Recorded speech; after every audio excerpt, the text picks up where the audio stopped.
জনজাতিকৰণৰ বিষয়টো আমাৰ ৬ জনগোষ্ঠীৰ যিসমূহ দল সংগঠন আছে সেই দল সংগঠনৰ সৈতে ইতিমধ্যে আলাপ আলোচনা মুখ্যমন্ত্ৰী মহোদয়ে নিশ্চিতভাৱে কৰিছে। মই ক'লোঁ যে কিছু সময় ইয়াৰ নিশ্চিতভাৱে লাগিব আৰু সেই সময় অনুযায়ী যি আমাৰ প্ৰচেছ সেই প্ৰচেছ ইতিমধ্যে হৈ আছে।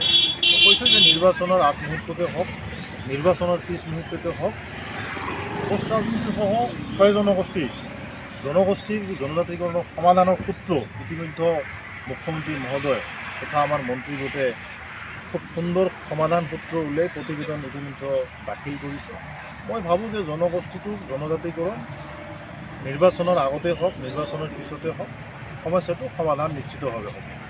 আমি ভাৰতীয় জনতা পাৰ্টীৰ এগৰাকী আমি কাৰ্যকৰ্তা হিচাপে, আমি সকলোৱে কাৰ্যকৰ্তা হিচাপে আমি নিজকে ভাবোঁ। সৌদিনা আপোনালোকে দেখা পাইছে যে ভাৰতৰ প্ৰধান সেৱক অৰ্থাৎ আমাৰ দেশৰ প্ৰধান নৰেন্দ্ৰ মোদীজী আমাৰ সাধাৰণভাৱে তেওঁ আমাৰ ৰাজ্যিক কাৰ্যালয়ত, ভাৰতীয় জনতা পাৰ্টীৰ কাৰ্যালয়ত তেওঁ উপস্থিত হৈ সাধাৰণ কাৰ্যকৰ্তাৰ দৰেই তেওঁ আমাক কি সুন্দৰভাৱে মাৰ্গদৰ্শন কৰিছে আৰু সেইদিনাই আমি ধন্য মানিছোঁ আৰু যাৰ কাৰণে আমিও এজন সাধাৰণ সেৱক বুলি ভাবোঁ। তো আমাৰ দায়িত্ব কৰ্তব্য আমি ভাৰতীয় জনতা পাৰ্টীত বিচাৰি লৈ একো নাপায়। ইয়াত কৰ্মই হ'ল প্ৰধান লক্ষ্য। গতিকে প্ৰধান কৰ্মৰ আমি কৰি যাম।